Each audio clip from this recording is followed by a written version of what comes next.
What's up, banana bunch? Bunch? Bunch?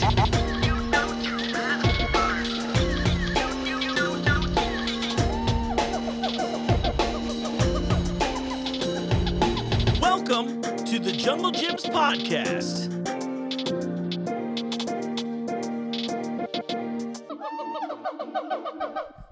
What's up, Banana Bunch? You know what time it is. Time for the Jungle Gyms podcast. I'm your host, Mark. Thanks for joining me. We're at the intro of the show. You know what this means. This is the part where I say to you all, hey, first off, we're doing this as a video program now, so if you're watching, or if you're listening to it rather, I would love if you jumped over to Jungle Gyms International Market on YouTube, subscribe there, and watch the show there. You can leave comments really easy, but if you're still down to only the audio version, that's cool with me too. Thanks. But I would love if you could leave a review on Apple Podcasts or Spotify, because that's how shows get successful. So I got a good one for you this week. I hope you're ready. Here's what's on the menu this week at the Jungle. We're talking about Taiwanese food and snacks as part of the Discoveries program.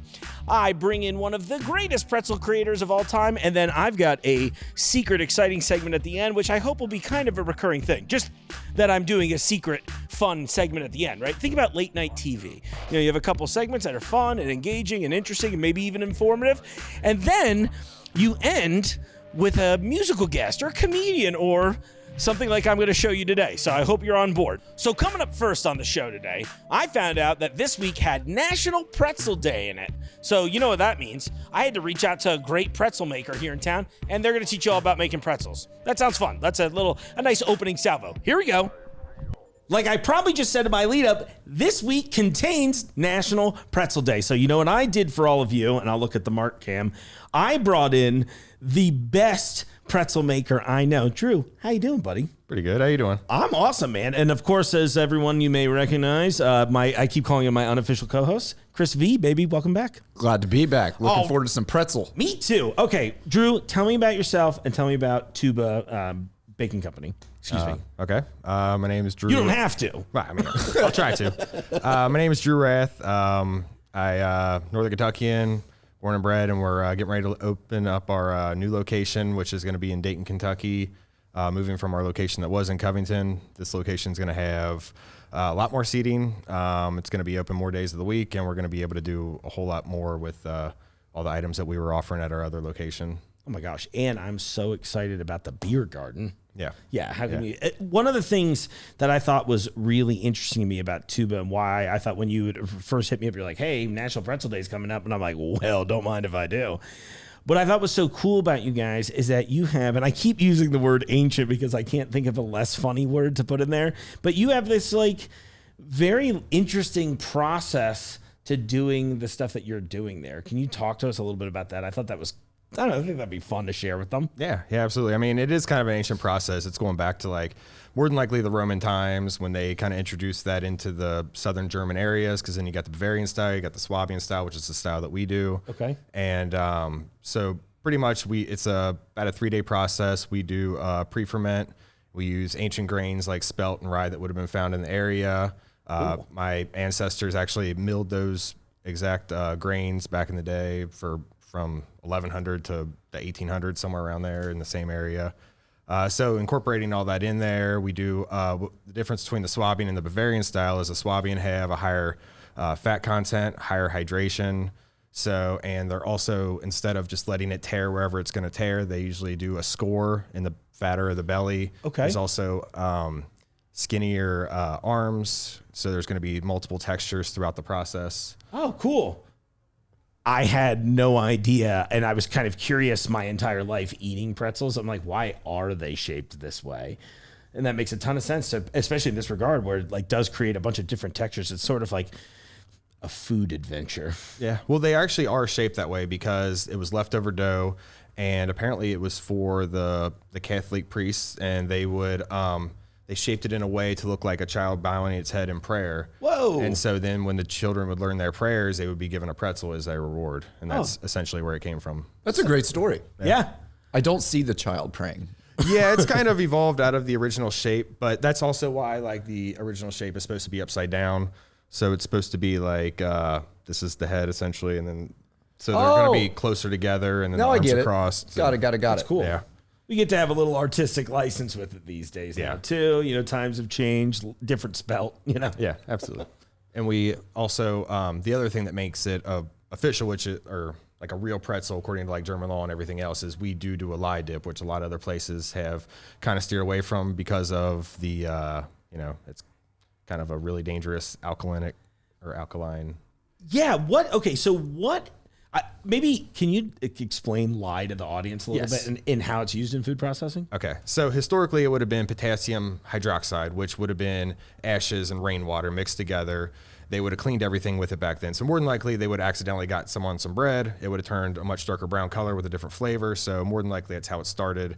But it evolved into being able to be created in a lab and being safe for at least food grade. So they created sodium hydroxide, which is official lye. And with that, you make a very kind of weak solution because it's such a strong alkaline. Mm-hmm. And so it's going to be a 4% solution or so around there. And then you dip the pretzels in there. Usually we're going to get them into a frozen state right beforehand, just so it holds its shape when it goes into it, because it's kind of a warmer bath to some or solution. And so then when it comes out, you score it, and then that's going to essentially create a Maillard reaction that's going to be chemically cooking it before it actually goes into the oven to start cooking. So that's why it's going to be so caramelized on the outside, but then soft and chewy on the inside. That's awesome. And I also always love when the Maillard reaction comes up on the show. It was like one of those terms when I learned it. I was like, oh, I just leveled up a little bit. But that's like when things brown, effectively, audience.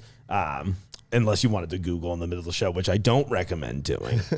That's amazing. I think, you know what I think it is with the lye? I think too many people watched Fight Club. Yes.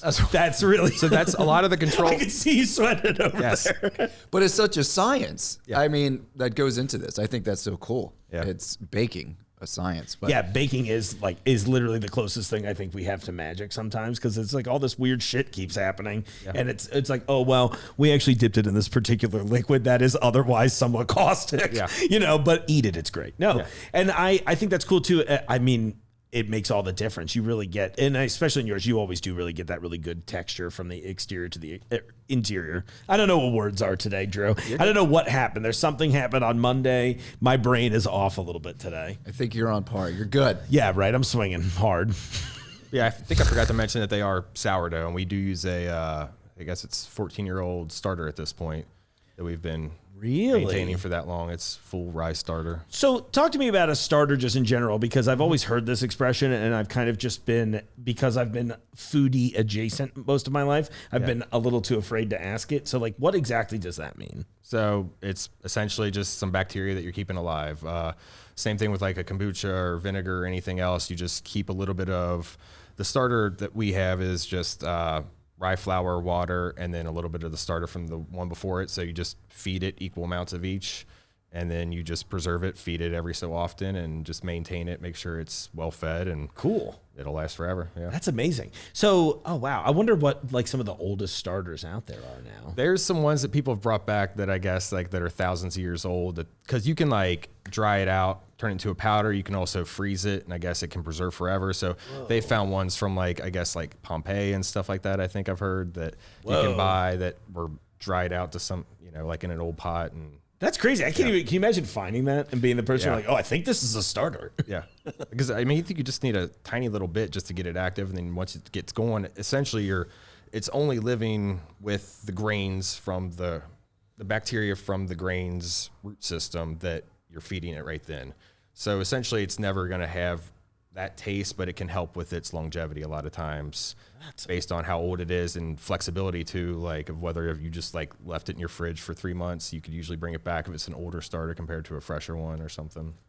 That is wild. Yeah, I'm just sitting here like, cool. Whoa. Yeah, like, the one thought that I had was like, well, who made the first pretzel with no feeder? Right. But that is a good question. Yeah, because instant yeast didn't really come about until much later. I mean, Fleischmann's is one of the big ones from Cincinnati when they did it, but I mean, even the first guy who sold pretzels in Cincinnati, Ernst Kurfis, it was like in 1840s or so. He did a Swabian style, which would have been the first pretzel of Cincinnati, and it would have had to have been sourdough, probably with these specific grains as well. That's amazing. Yeah. Damn, I'm like, my mind is legitimately blown today. I was just sitting here this morning. I'm just like, we're going to do this fun, goofy thing. And now I'm like, I know so much about baking and pretzels now. It's so interesting. Can I ask, what is like the main bread source that mainstream pretzels are using? You're a sourdough, right? So if you get like, Annie Ann's, something like that, do you know, like Snyder's? I mean, right. what's the what type of bread are they generally using, or is it all? It's usually going to be a white flour. It's usually going to be yeast. Pretzels, for the most part, in America, have just kind of become such a cheap commodity, and that's what we were trying to bring back, is that old school style, so people could kind of, in essence, see what their grandparents, great grandparents would have had in that world. Just because, it's kind of just been a quick throwaway product. A lot of bakeries have just kind of put their first people on that, and so they're just. Yeah. That's great. So cool. Let's bust into one, shall we? I would love to. Vala, dive in, baby. I'm going to take one too. All right. See, these are all our sourdough, but we also have yeast recipe that we sell to. Oh, nice. Fire, and then we also have some different shapes and sizes. Yeah. Oh, that's fun. And you're not just a pretzel bakery. You've had a full menu as well. I guess I should try and make that more clear. Yeah, which is also excellent. I keep thinking about this delicious onion tart I got from you all. The Flammkuchen? Yes. Probably. Sorry, I was going to make a terrible joke. But no, not good with German generally. So it was I'm incredible. not the best either. Yeah. Everything was incredible. It was awesome. These are awesome. It's great. So moist on the inside. Great flavor. Yeah. Good salt content, too. And this is why I love pretzels. Like, they have that, what I like about it, there's such a noticeable taste to the dough. And I say this often on the show, but what I like about meeting like independent creators, I love meeting the big vendors too, because there's like it's just two different styles of creating things. Mm-hmm. But I love it because there's just so much flavor, and it sounds corny, but I'm like, oh, I taste that you like cared about making this. Yeah. Do you know what I mean? Yeah. And it goes through. May I ask a question of possible taboo? Meaning, Yeah. a chef doesn't get offended, but they're kind of like, could I have, if a customer asks for ketchup, or like A1 if they grilled you a steak or whatever, do you have a preference on a dipper, or is your pretzel meant to be as is? So my personal preference, in Swabia, usually a pretzel is served with just butter. So a lot of times you're going to cut open the fat part of the belly, stuff that full of butter, and then it's going to be a butter pretzel. Yeah. And personally, I think after everything, I think that is still the best way to eat them. It's insane what it does to it, and I keep trying to preach that to people, but mustard is still the go-to, which is more of a Bavarian thing. Usually it's going to be a sweeter mustard, but I personally love mustard as well, so yeah. When I first started, I guess you and I kicked around the pretzel bit a while back. I reached out. I have family all over the world. So my cousin in Germany hits me up. He's like, you got to do this. And I'm like, oh, well, what mustard would you recommend with this pretzel? He's like, mustard? He's like, God, you Americans are so weird. He's like, you put butter on its bread. You butter it. That's why I asked. I still haven't tried it. No, I'm glad you did. I'm a mustard guy. I love mustard. Gregory, if you're watching this, still haven't tried the butter, man. That's that. I'm glad you asked that question though too. But you all do you also make some? Excuse me. Do you all make some of your own mustards and dips as well? We have a whole grain beer mustard that we do, and we also do some compound butters with. We do a kraut butter, and we're gonna start incorporating a few other different types that we've been playing with here recently. And I'm looking forward to it. I'm really excited. I think what you've got going on is awesome. Thank you for coming out to tell us about the history of pretzels. Thank you. Yeah. My one last question. I realized this. I know we mentioned kind of like Roman times. Do we have an idea of when the first pretzel was? Can we celebrate its birthday? I mean, it's somewhere.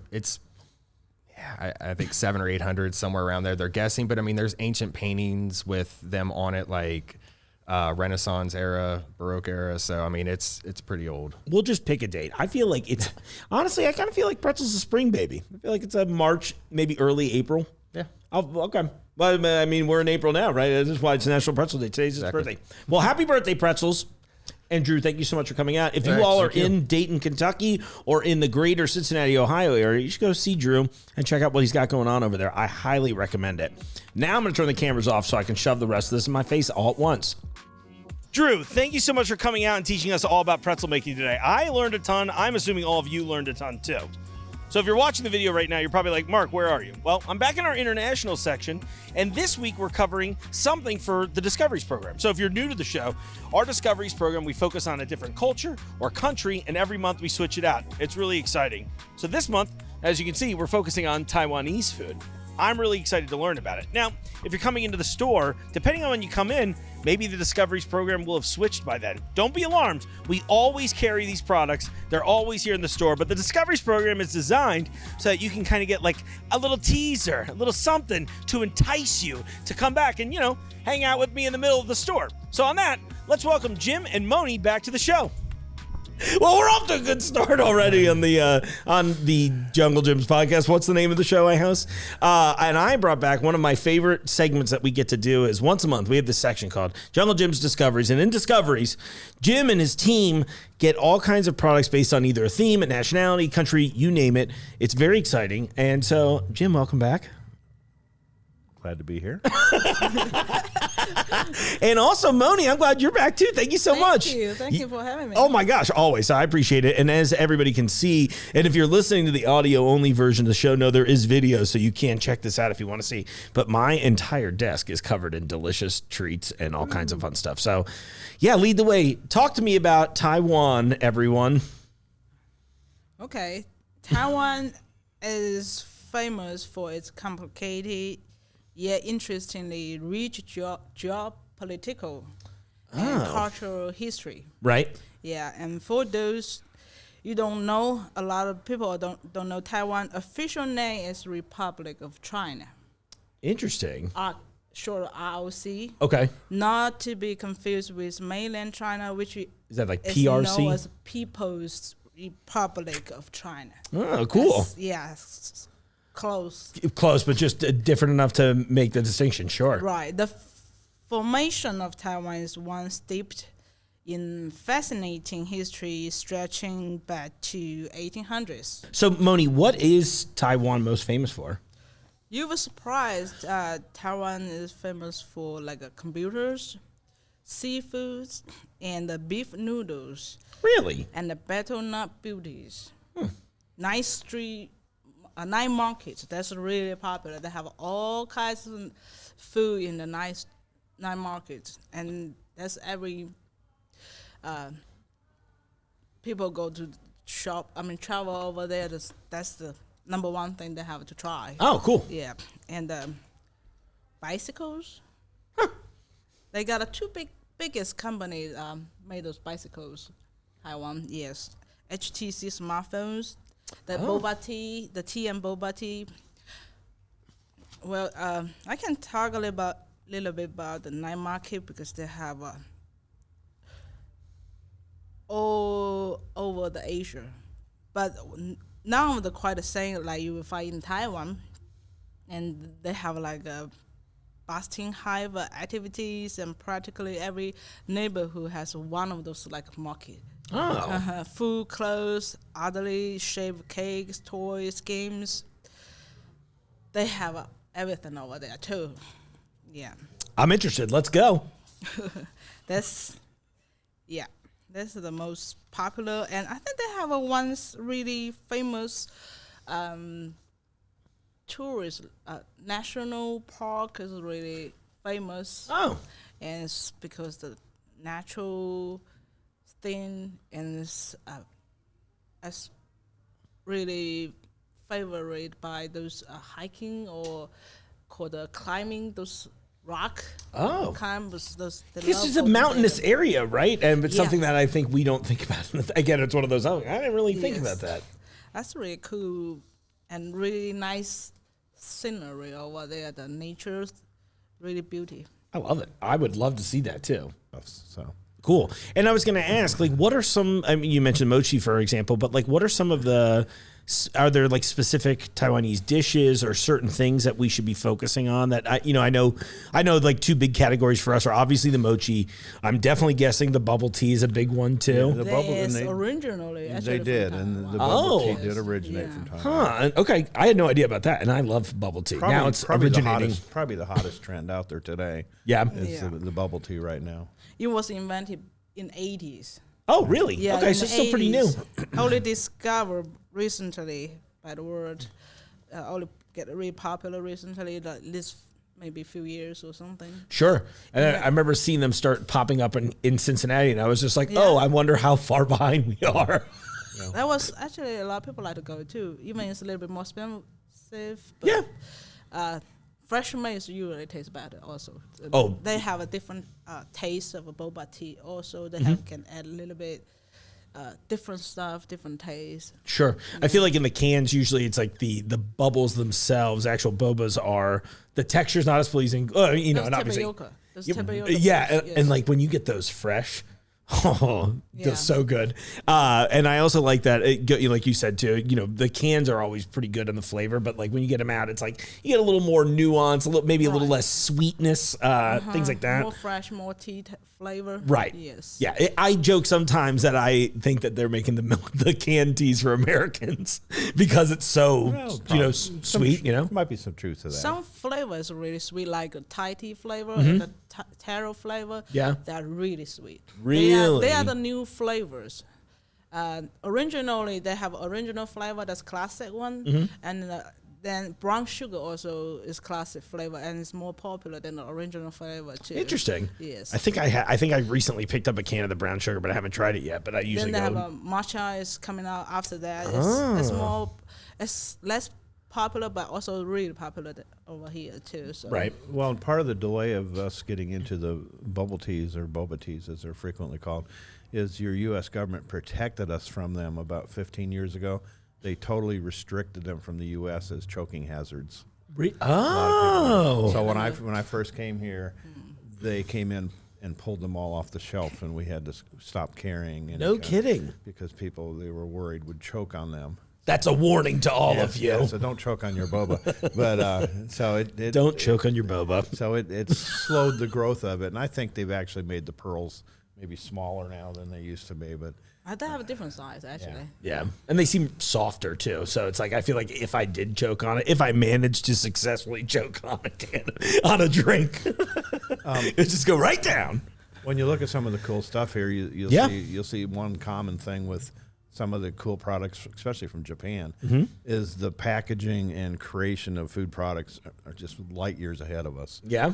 Which is why some of the companies around us come in and they'll buy this stuff up, take it back, and reverse engineer it. So is there a specific product that since we've got the cameras out, like, is there something in particular that you can give me a point of reference on so I understand what you mean? Well, not as much from Taiwan, but I've had several of our major manufacturers come in and buy things like Poke Sticks and stuff from us, Okay. and then take them back, and they've come out and created products similar to those. I totally So understand we too. see, and I mean, they're pretty blatant. They'll give me their business card and tell me who they are. Right. And say, get me a master case of this when you get it in. And I'm like, and then they take it back to their laboratory, and next thing you know, they have their version of something coming out. So Cookie lines or something stupid. well, yeah, cookie rolls. But anyway, and I'll let Moni jump in. But the one thing I see taking off right now is the pea snacks, pea flavored cookies, Okay. and snacks, and that is And that's PEA to the audience. To Yeah, I'm be sorry, it's very not clear. not urine flavored, but That's in specialty soda. but if you look across the sections, you'll see a ton of pea flavored snacks in Nepal and India also. I'm assuming too that I think I've noticed that in like a bunch of products lately, and I'm assuming that you could just puff out peas the same way you do a corn product or whatever. You know what I mean? Right. Yeah, pretty much. You're pretty much like that. That's cool. So, all right, Moni. So, what would you say is something that we should dive into first here to give the audience a taste, as it were? The sun cake is pretty Taiwanese original. Really? It's And that's this one in the box, yeah, right? People like travel over there always buy sun cake for like a gift. Okay. Bring back to somebody else or family and friends. Yeah, boba tea is definitely definitely want to try it.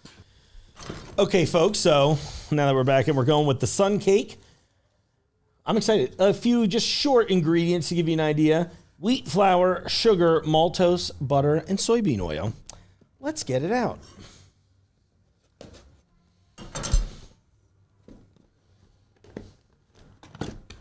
Now we're entering an area of Mark's expertise. opening boxes of cakes. I love the packaging. Oh, that's cute. They're fun and individual, so I don't think I actually need to cut these the way I thought I was going to. The knife was a ruse. Just pretend. Well, we can move on and try something else. Here you go. Pass them down the block, folks. K-Ace. Thanks. I mean, if you'd like. All right. Would you all like a plate? Yes, please. I don't want to make mess here. Pretty classy. All right, let's see what we got here. So we have the fun little packaging. I love it. Little pink. It's exciting. I'm happy to try it. All right. Yes. I will cut mine for the sake of showing the inside off. Here's the cross section, folks. Ooh, that looks fun. It's got that little goo on the inside. Does it have like a bean Flaky? paste or something? What's that? Is it a bean paste or something? I'm sort of wondering. Let's find out. I believe so. I like that a lot. Is it got to dry to you? It's like flaky, I'd say. The cake is always It's flaky. flaking all over me. It is flaking, and I see what you mean, Mike, saying it's dry. I think it's good. I really like the filling, and I don't really know what the flavor is. Like a honey cake or something. Yeah, it's just very lightly sweet. And I get so excited about the international sweets because they're so much less sweet than the U.S. stuff. And not that I don't like that, but I'm just sort of thinking like long term, maybe this is why other countries always look so much physically healthier than us. Skinnier. So, having tried this is delicious. But Moni, I can't stop staring at the Durian Mochi that you've placed in front of me. Yeah, go Can ahead. you talk to me about what is durian? So for anyone that doesn't know. Durian is a tropical fruit, and it's really strong smell and taste. Texture is more like a mashy kind of a. Almost like I've always heard it's like custard, like kind of yeah, creamy. kind of creamy, yes. But for the smell and taste, it's very strong. Some people just either love it or just don't like it at all. Yeah. Yeah, it's no middle. You can try it that, then you know. And as mochi, they actually put the flavor in the mochi, just not as strong as the fruit mochi. Okay. Just they added a little bit. They don't want it like a. To be like super potent, I Yeah. guess. Okay. You can try it. I have to. So for everybody watching, first off, I really love this packaging too. As somebody who the other day was just complaining on the podcast with Nick about hating packaging, but also I love it. Let's see, where's the... They have a different flavor too. They have a popular flavor, strawberry also, Oh, okay. and the lychee flavor, Ooh, I bet lychee's great. green tea. And try one. Yeah, you got to, Jim. I don't want to. Ooh, that's a little... Ooh, baby, a little funk in the bag already. Oh, wow. Yeah. It's Okay. already strong enough, but if you try that fruit, it's Worse or more it's, potent, more strong. way more stronger. I don't want it. Don't use the term worse. Do you want to? She's like, I don't want it. No, gosh. Do you want to smell? Oof. Oof. The flavor doesn't equal the smell. In a good way. Right. Awesome. Yeah, the flavor. I mean, it's got some funk on it. It smells like I opened old eggs. In a natural gas factory. Well, the good news, it does not taste like rotten eggs. Might smell like them. Tastes like a Here, if you need a little fruit. something to wash it down with. flavor. This is taro. Terrible. That's sweet, really sweet one. So that should knock it out, Yeah. right? Yeah, that Should always should be use able water to clean your palate. Would you like some too, Money? to. No, I'm good. You're good. Oh yeah, you've got the soursop drink. I didn't eat it. I don't like durian anyway. Oh, you haven't tried it yet? No, I'm about to right now. Here we go. We're just going for the whole thing. Kind of like a gel fruit or something. Mochi is like that. It Well, kind and of gummy. Well, yeah, let's talk mochi a little bit. That's because delicious. The history of mochi is Japan, as far as I can remember. Originally should be. Yeah, they But influenced it's by, changed dramatically over the years, and now the recipe that a lot of the people are buying in the store is the ice cream mochi, which is really very different than Yeah. the original mochis. I mean, Well, because like original mochi, it's just like pounded rice flour, it right? is. Until a it's like it's tacky. a sweet glutinous flour crop. Gluten, yes. By the way, the durian mochi was great. Like it kind of the craziest part about this to me. Before we go back there, I just had to mention it tastes like it smells until you bite it, Right. And then instantly, it was almost like magic food. It's like a gel candy. Like Yeah, jelly like candy. once you got the actual taste, I'm like, oh, this is delicious tropical fruit flavor, and the smell instantly goes away. And like my mouth is still filled with a very pleasing tropical scent. I'm sorry. So back to actual mochi at this point, but you guys got to try that. It smelled crazy and it tasted the exact opposite. Sorry. The classic mochi is like a wrapping flavor. That's the most popular flavor of mochi. And there's brown sugar flavor, really good too. Okay. Matcha is classic as well. I tried an ube one the other day, which I thought was Ube, really good. Philippines love it. Oh. That they have ube for everything, most of it. Yeah, I can't wait till we do Philippines again next year. That is going to be a fun one to do That'll be great. because we've got several employees that will bake different things with the ube and stuff. Ooh. Some of the Sounds stuff- fun. Yeah, I love it.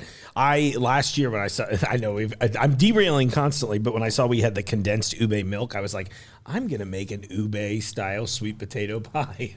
I thought that would have been delicious. Wow. That's my attempt at fusion. I don't know what I'm doing though. I'm learning as we go. That's pretty strange. It is. Were there any other things that we should really focus on? I've seen wasabi come into play. I see some coconut jellies over there. I see peanuts and pea snacks. Should we try some of the pea snacks or anything? If we want to, yeah, that's a good one. The one trick I've learned about international snack packaging is I always want to go this way to open it, and they rarely open that way. They're always a tear bag. Yeah.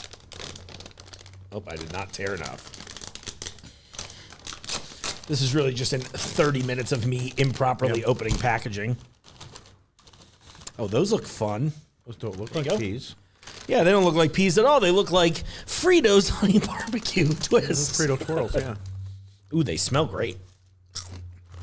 You can use spicy, right? They have an original flavor, it's not spicy. All right. I'll choke these down. You'll be okay. It's pretty mild so far. Yeah, shouldn't be too. Ooh, that's great. Yeah, it's got like a nice, almost like sesame-ish.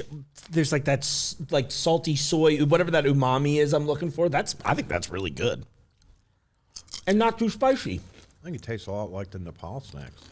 Yeah. Yeah, I really do. Well, I'm assuming there's a lot of like spice cross-pollination in that, just like anywhere else, right? Where suddenly you're like, Most stuff comes from everywhere else too. right. Well, the Nepals use a lot of the peppers. Yeah, they use a lot of peppers. I'm into it. Seasoning. That's good. Yeah, that's a fun day. So I guess really the point is here, if you're all coming out, or you're watching the show, you're listening to the show, whatever, you got to come out to the store and check this stuff out. I mean, again, watch the video version just so you get an idea. This is just a small section of what we've got available. And if you're going to the Eastgate location, it's right as you enter. You'll see a big sign for all the Discoveries products. And if you're at the Fairfield store, which are both in Ohio, not California or any other states that everyone on TikTok keeps asking me about, we've finally beaten you, California. But it's right near the registers as you get ready to pay and exit. I love it. The crunch. Moni, thank you so much for coming back. You are welcome. And Jim. Happy to be Always here. a pleasure. Yeah, is it? Well, thank you all so much. Have a great rest of the day, all that good stuff, and yeah. Jim, Moni, thank you both so much for coming on. Moni, you're a great guest. I love having you on there. Thank you for teaching us all about Taiwan today. It was fun. And for those of you listening, don't forget, Discoveries changes every month, and we always carry all these products, but we just like to focus on them. So coming up soon, you're going to see my Cinco de Mayo content, because that'll be our next step in the Discoveries plan this year. I'm really hyped about it. I can't wait. Now, we're at that part of the show where, as I'm viewing the show overall, I'm thinking what we're going to do is we've got our usual, informative segments, but because we're doing video now, too, I really want to do this kind of late night style. So I always like the idea of having maybe a little silly bit that feels on brand. So maybe it's a musical guest, maybe it's a comedian, or today, maybe a wrestling federation is going to come into Jungle Gyms and take over the WJJI studio. Yeah, this place is crazy. Let's check it out. All right, folks, you're here at Jungle Gyms today, and I'm in the middle of a takeover of the WJJI studio today. I've been blessed by the fine folks at NWF Wrestling. Welcome to the studio, gentlemen. Thanks for having us, Yeah, man. thank you. Thank you very much for having us. It is it's really cool to be here. Yeah, it's really cool to have you here. I think it's fun. You all are doing a show. Let's get all the clerical work out of the way at the top, right? Yes, please. We've got a show coming up on Saturday, April 30th, right here in Fairfield, right? We sure do. Yes, Yeah, we do. it's down at the Swine City Brewery, about 10 minutes from here, and yeah, we're very excited because we're this first time back in Fairfield since October. Because it's an outdoor venue, so it's a seasonal kind of venue that we have, but it's always exciting coming back to Fairfield because Fairfield's kind of like our baby in terms of towns that we run in. I usually say the best thing for wrestling is kids, and the second best thing for wrestling is drunk people. So to be able to have both of those things in the same place at the ready, beer, pizza, All of my and college kids, really drunk college good kids. beer and pizza too. I'm into it. Yeah. Shout out to Dan over there at Swine City. So. Yeah, absolutely. And Just the whole staff, really, it was great. Yeah. they're all good I to just us. don't know them personally. They're all good to us, and we love running there. And actually, when we started running there, they actually did a lot of putting up like lights in case it gets dark, so we can keep the show going and like see. They built this sort of put down good. Before it was somewhat of, pretty muddy, so they laid down a whole bunch of cedar chip and really like built this area for us to be able to run and promote our company and promote what we do. So yeah, April 30th, we have Championship Saturday. That's right. All titles on the line. All titles on the line at Swine City Brewing in Fairfield, Ohio. Well, I was just glad you all came and reached out in the first place because I was like, Jungle Gyms is a kind of a anything goes kind of place. So I thought this made a lot of sense and I thought it'd be fun. No holds barred. One question before I have you all introduce each other. Do you all supply the ring or is Swine City? No, that is our ring. So Cool. Actually, and I do think it's sort of one of the more appealing aspects of going to Swine City because it is outside, so you can just see it from the street or driving or wherever. There is a big what I would consider common misconception in wrestling that what we do takes place on trampolines or on foam pillows and mattress like surface. So you can see all of us out there constructing the ring, which is made out of just metal bars And wood. Cool. Just metal bars and giant, like our ring is 18 by 18. So just giant boards, metal bars. And the ropes too. People, I would always, even when I first started coming around the business, what surprised me is just that the ropes, they're just giant metal, like the things that hold telephone poles to the ground. wow. It's They're- just that wrapped in tape. It is Well, cable. you have like hose lining too. That is the I'll say feeds our into- ropes specifically are just giant cables, like telephone pole, like electric cables, with the ever so slight padding of like a garden hose wrapped around, and then just duct taped. Red, white, and blue. The ring is just wood and steel. The ropes are steel with an extra little bit of padding. But if you've never seen a ring constructed or you've ever wondered, what are they, bumping around on in there? Yeah. It's a really cool thing to sort of watch the ring go up step by step. That's actually the part of the game I think I'd be very interested in seeing, to be honest with you. So maybe show up a little early that day. if you get your Yeah, tickets in absolutely. advance. Yeah, I'm into it. It's really cool, and it's one of those things where you don't often think about, if a professional of their specific craft has a tool, they've ever been able to make that tool or use that tool. But all of us together, time and time again, putting the ring up, we all know how to construct our ring. We all know how to put it together. There's a lot more that goes into it than you'd think.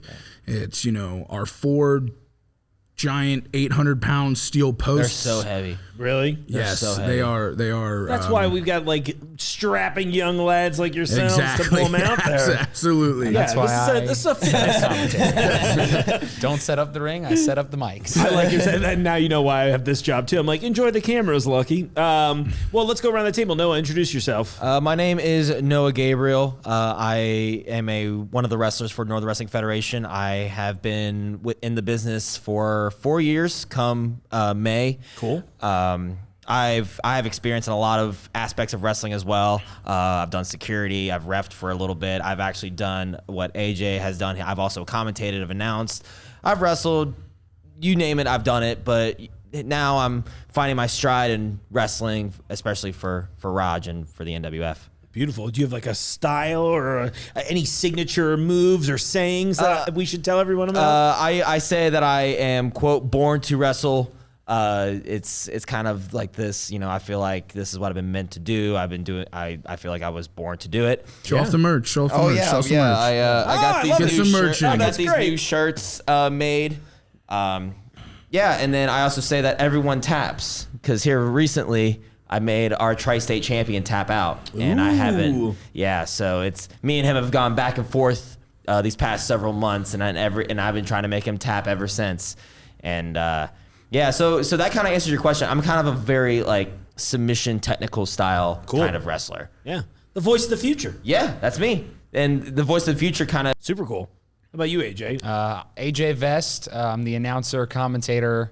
Any job that Roger doesn't want to do is what I do, really. But You think he's lying, but he's not. The most useful person in the NWF. Yeah. Oh, we got some viewers out there waiting, everybody. Now. Useful. And I just like being around the business. I go to NKU for media broadcasting. Cool. So that was my way to convince my parents to let me be around people that throw each other around. So, Do you have a favorite professor down there right now in the program, or a least favorite, maybe both? favorite, Chris Strobel. Least Okay. favorite, I don't want my grades to go any Ooh, further. I know. I stand. I love Chris too, but my two go-tos were John Gibson and Sarah Drabeck. Gibson and Drabeck Yeah, are also always great. love the whole team down there. Truly is Exactly, amazing. exactly. I'm a grad from there, so that's awesome. North up, baby. He's off-brand. Can you give me your best announcer ring call gosh. voice? Oh gosh. Channel It's your okay. inner It's dead. Finkel. Put over the show. Put over Yeah, the show. come Give on. him the rundown I'll of give him a Championship rundown. Saturday. Which camera do you want me to look into? That one right there? All right. Ladies and gentlemen, Saturday night, April 30th, the NWF returns to the Swine City Brewery for Championship Saturday. Every single title on the line. You're going to want to be at the Swine City Brewery. Can you tell me in that announcer voice what your favorite thing at Jungle Jim's is? My favorite thing at Jungle Jim's has got to be their incredible selection of hot sauces. Big fan of hot sauces. I put that stuff on everything.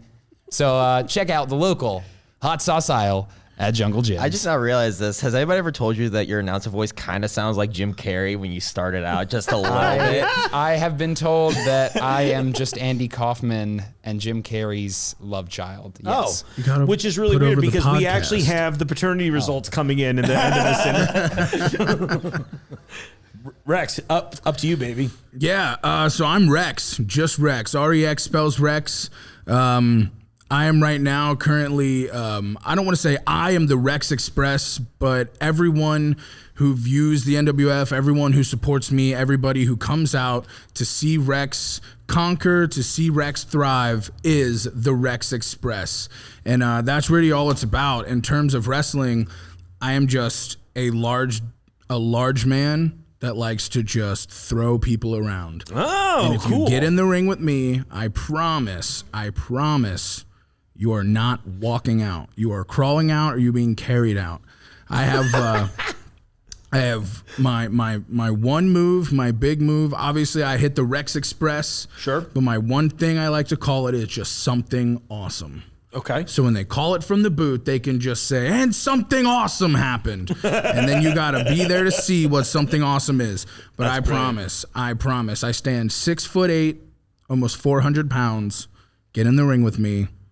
Something awesome. Yeah, will happen. let's stand up next to each other just so Yeah, everybody. let's do You're a that. full foot taller than me, unless I'm telling the truth about my height.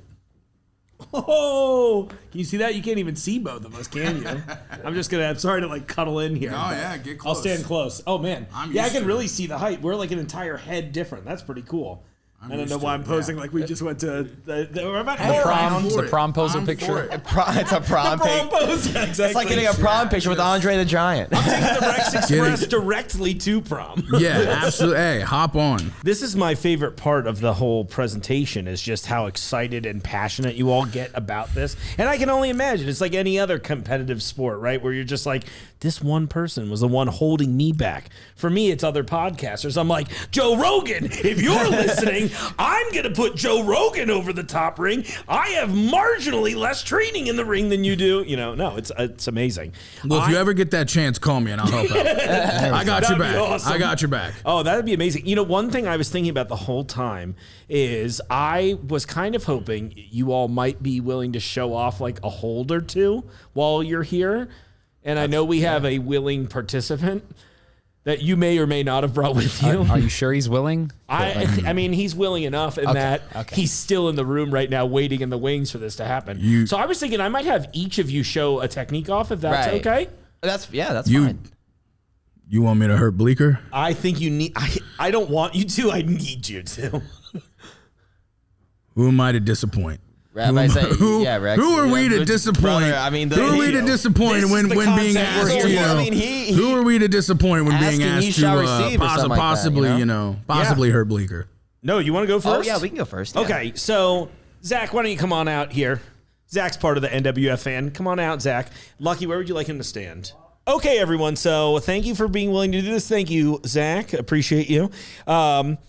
This might be the end of Zach. I'm pretty excited. And should we both do announcer voice? Should I also do announcer voice? I think you should do it in an announcer voice. That would be incredible. Do your best movie preview voice. All right, this time Zach Schunkweiler is coming out here to be choke slammed to the WJJI studio. I mean, I don't know. Choke slammed sounds right? You agreed to a lot of things.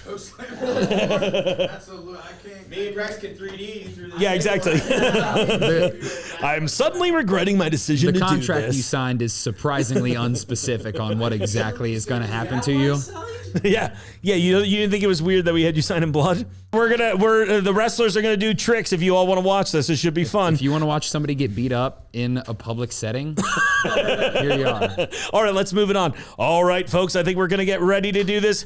Noah Gabriel coming up first. All right, so this one. Let me get a mic. Noah, come over to this mic arm real fast and just tell us what you're gonna do to Zach while we look at Zach. I'm gonna do something kind of advanced. It's an old school hold made famous by the one and only Bob Backlund. It's called the crossface chicken wing. It's not a maneuver I use a lot, but it's one that I definitely have grown to appreciate over time. So okay, let's do it. Observe. Yeah, AJ, give us some pointers on his technique. All right. Oh, he's got him! Noah Gabriel locks Zach in the crossface chicken wing. He's gonna tap. He's gonna give up. He's out. You can't see it from out there, but he's tapping out, and there's definitely tapping happening. Oh my gosh. I think Zach's dead. Oh, nope, he coughed. He's okay. He's coughing. That's good. He'll make it to the next one. I let go. It's fine. That is beautiful form. Beautiful form. Oh, look at that. What a champ. One more? Do you have one more, too? I have a couple. This one was made famous by the Taz. Joey Styles called it the Kata Hajime, but it's otherwise known as the Taz Mission. Okay. Joey Styles impression. Observe. Okay. Oh, and he's got him in the Taz Mission. Zach, his face is turning purple, quite literally. I'm almost scared for him, but it's Zach, so it'll be fine. I'm glad because he's blending into the studio colors. That's right. And once again, okay, he's got a pulse. He's good. All right, good enough for me. Beautiful. All right, Zach, no more complaining, no more lollygagging and other things like that. I think we've got one more hold. Okay, we've got one more. Now the Rex Express is pulling on into the station here. I'm pretty excited about this one. 6'8" man, near 400 pounds of pure muscle and anger and rage. Oh my gosh, I got to get another angle on this. This is ridiculous. You know, a lot of people are like, Mark, you have the best job in the company. And I'm like, whatever do you mean? Anyway, continue to do wrestling techniques on someone I used to work with. Everybody out there listening, his fate will be in your hands. What? Oh, gosh. Oh, and he gets him up, picks up Zach. No. Zach, he's like 7 feet in the air right now. Oh my gosh! Right on the concrete. He's got to record. He's got to record the event later, but he probably won't be able to because he's currently spasming in the Jungle Gym studio floor. Oh, Rex, I feel like you should go out there and give a cheer to everybody watching still. And you know what? If everyone can hear out there, I think we should also give a little cheer to Zach for taking those. No, you should get out there too. Go ahead and get a little cheer. Come on, give it up for Noah and Rex out here showing off some techniques live in the studio today. Look at him.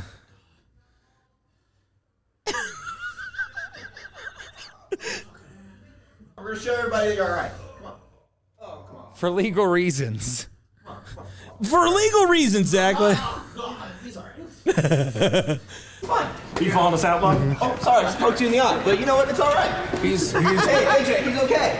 he's gonna be. He's fine, folks. He's doing great. Have a seat, take a nap. There you go. Beautiful work. Yeah. Okay? He's fine. He feels mostly soft. His breathing's slightly erratic, but not that erratic.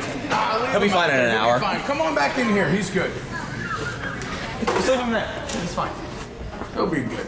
Well, that was phenomenal. You guys helped me have a bucket list item, which was to watch a grown man be choked in my studio here. Not again. What's the opposite of against? For his will. Let's get a little quick round of applause for Zach on that one. Thanks for hanging in, Bleecker. Yeah, we appreciate it. Well, let's go one more time. So we're talking Saturday, April 30th, Swine City Brewing, just right near here in Jungle Gyms. Here's a question. So I know I got earlier, I got your favorite item here. No, I'm going to ask you this. Do you have a favorite thing about Jungle Gyms? I like the arrangement of sodas. I think there was a bubblegum Roddy Piper soda that I saw one time. I think it's still out on the shelves, if I'm not mistaken. And I saw that probably like a year and a half ago, and it just caught my eye. And like I like soda pop a lot, and yeah, and just some of the flavors that they have. Like I'll never drink them. Like I'm never probably gonna drink like spinach pop or whatever. But like it's just interesting to see like what flavors people come up with. Sure. I tried butter and mustard sodas, two separate flavors the other day. Yeah, it was. They're definitely beverages. Yes. I'll put it that way. Yeah. Well, what's the Rex Express plowing through and grabbing here when he comes to the jungle? Well, the Rex Express is going to roll through Jungle Gyms, and he's going to give the very honest answer. The Rex Express is a nerd.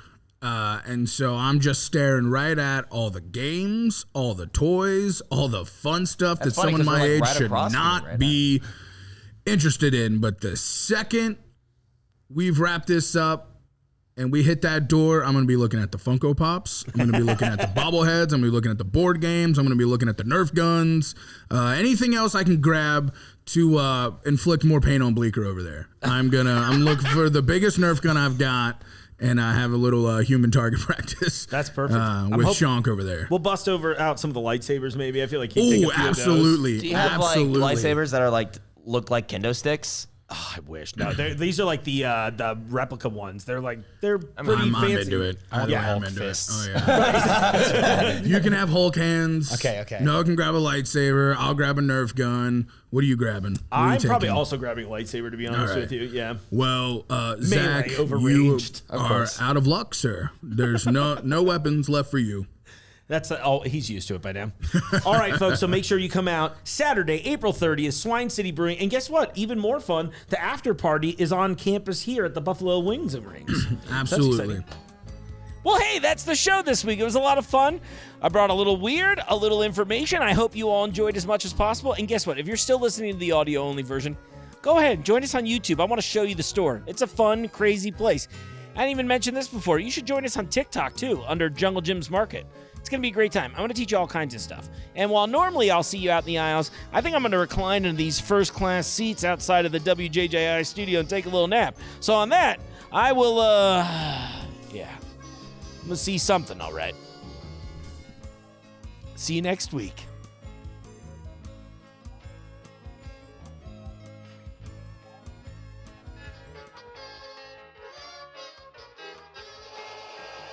The Jungle Gyms podcast is recorded in the WJJI studio inside Jungle Gyms International Market in Fairfield, Ohio.